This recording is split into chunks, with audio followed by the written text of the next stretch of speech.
A Verogy szakosztályban körülbelül 10 éve kezdtem el barlangászni. Mikolovics Veronika barlangász volt, és ő a levlistán hirdette meg, hogy lehet jönni a sérült túrákra segítőnek. És azóta itt ragadtam. Két típusú gyerek van, amikor először jön a barlangba, és meglátja a hosszú mély létrát, amin le kell mászni. Az izgalomtól az egyik nagyon sokat beszél, a másik meg nem tud megszólalni se. Hát volt egy lány, aki hát nagyon várba benn voltunk a barlangban, ami színházban, vagy nem tudom hol, tehát elég több száz méterre a bejárattól, amikor egyszer csak a lány lecsatolta a lábát, és előre nyújtott, hogy vigyétek már meg. Nagyon rúdban van. Figyelnek egymásra, a barlangjárásban fontos az, hogy figyeljünk a körülöttünk lévőkre, és az értelmileg akadályozottaknál is megfigyeltük jó párszor, hogy segítenek az előttük lévőnek, a mögöttük lévőnek, akár maguknak a barlangászoknak is.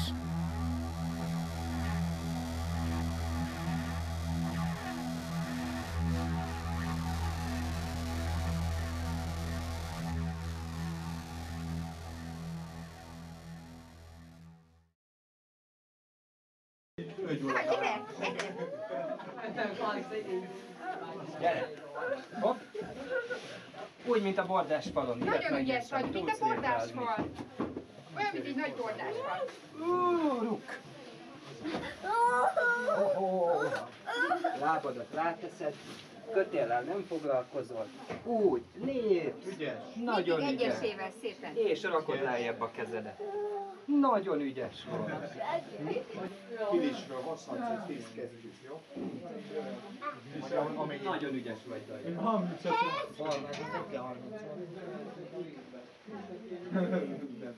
A Verát hát még a 90-es évekből ismerem, tehát én ugye elkezdtem 93-ban barlangászni, valahogy olyan 96 környékén ismertem én őt meg.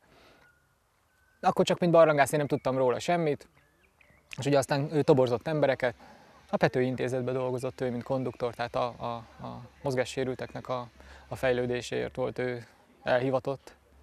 És ugye ott a tornateremben rájött, hogy nincsenek messzesen meg azok az adottságok, amik egy természetes környezetben, például barlangban megvannak.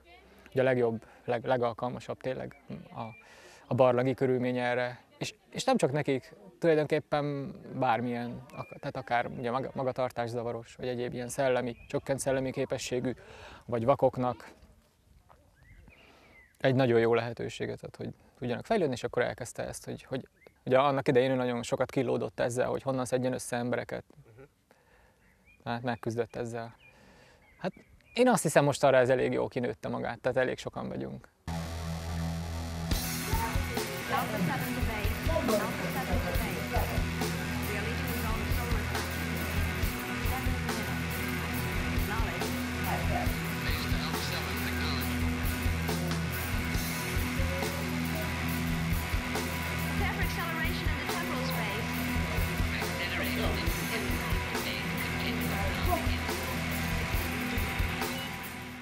Lehet jönni? Én 2011 őszétől kezdve járok velük rendszeresen túrákra.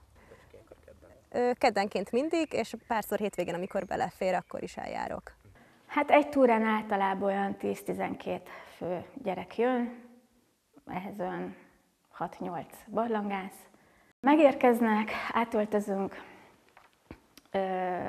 fönt a barlang előtt csoportokat hozunk létre, ahol úgy nagyjából az egyforma mozgású gyerekeket egy csoportba tesszük, ugye nem egyforma a teljesítményük, ehhez mérten viszik a barlangászok a különféle útvonalakon. Kúszni, mászni kell, sötét, sisak lámpa, koszosak lesznek. Gyere! Kopp, azért kell a sisak. Ennyi vagy? Gyere, csúszunk tovább. Nagy csúszza.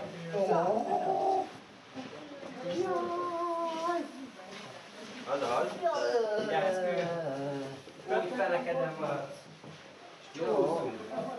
Ez egy teljesen szokatlan szituáció, hogy ez nem a hétköznapi élet, hanem egy teljesen új szituációban kell teljesen ismeretlen emberekkel kapcsolatot kiépíteni, kommunikálni, a túrák során ez felépül, ez sikerül nekik, és szerintem ez az életben is segíti őket, hogy a külvilággal tudjanak kapcsolatban lenni, meg egy túra, amikor olyan helyeken kúszunk, meg mászunk, ami még épp embereknek is mondjuk a javukra szolgál, vagy nehézen csinálják meg, és akkor kijönnek a barlangba, és akkor látszik az arcukon, ez igen, én meg tudtam csinálni. Tehát, hogy önbecsülésük lesz, meg önbizalmuk lesz, és szerintem ez nagyon fontos, hogy helyes önbecsülésük alakuljon ki a gyerekeknek.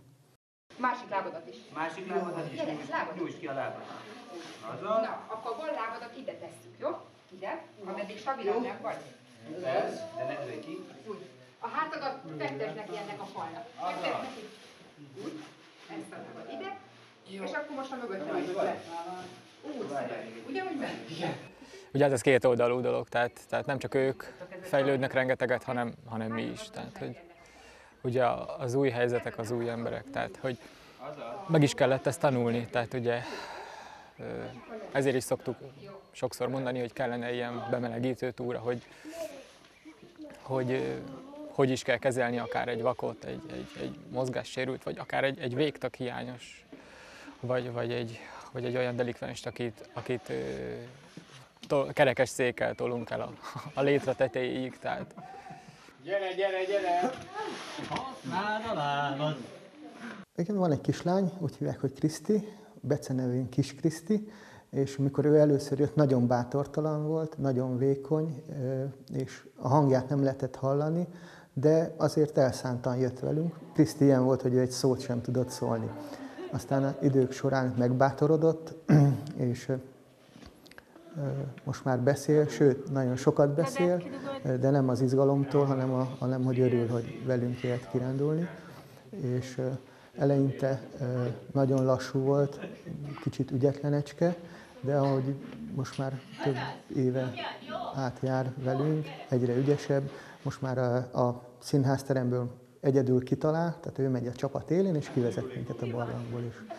Nem csak a bátorsága jött meg, hanem látszik a mozgáson, hogy fel tud mászni a helyeken, ahol azelőtt meg se próbálkoztunk arra menni vele.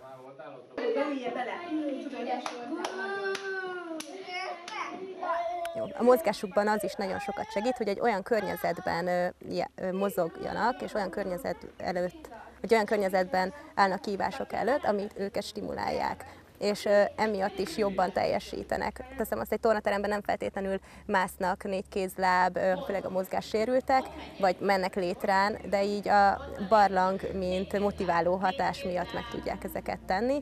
Így egy év alatt már meglehetősen sok változást fedeztünk fel a mozgásukban, így gyógytornászként főleg azt figyelem, hogy hogyan mozognak. Egyrészt sokkal magabiztosabban lépnek fel egy-egy felmászáson, csúsznak le, van, aki az elején négykézláb mer csak közlekedni, utána már két lábon járva mer közlekedni. Nagyon fontos az, hogy sokat járjanak, úgyhogy látszik az, aki mondjuk hetente jár, az a csoport sokkal előbb mutat eredményt, míg az, aki mondjuk havonta egyszer jön el.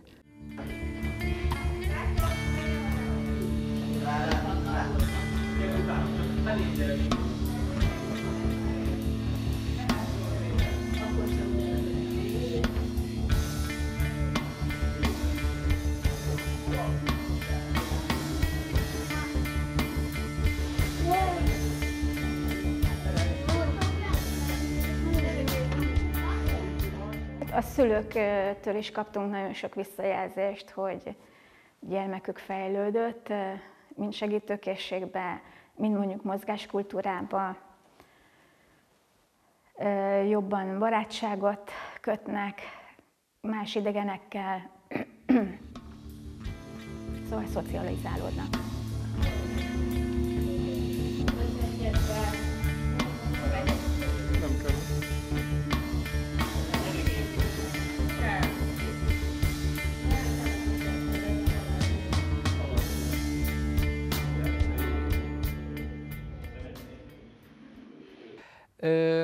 Én igazából azt szeretem, hogyha nehéz, tehát hogyha nehéz egy sérült, tehát hogyha látom rajta, hogy neki is nagyon meg kell küzdenie, és nekem is nagyon meg kell küzdenem, hogy a legnagyobb küzdelem talán az, hogy az ember eljusson oda, hogy semmiképpen ne akarjon csak a legminimálisabbat segíteni.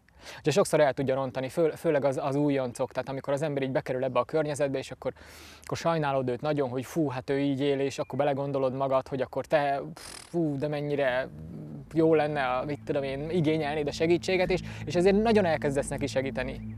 De rá kell jönni, hogy nem, pont ez a lényeg, hogy semennyit ne segítsél neki, hogy küzdjön meg.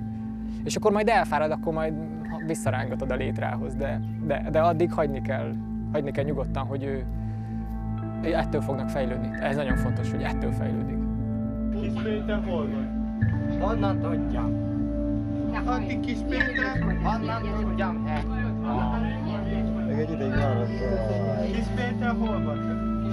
Ahol eddig volt. Jaj, nem erre várok. Nem mondom, hogy Kis Péter. Ó, majd kapnak, hogy a téged meglát.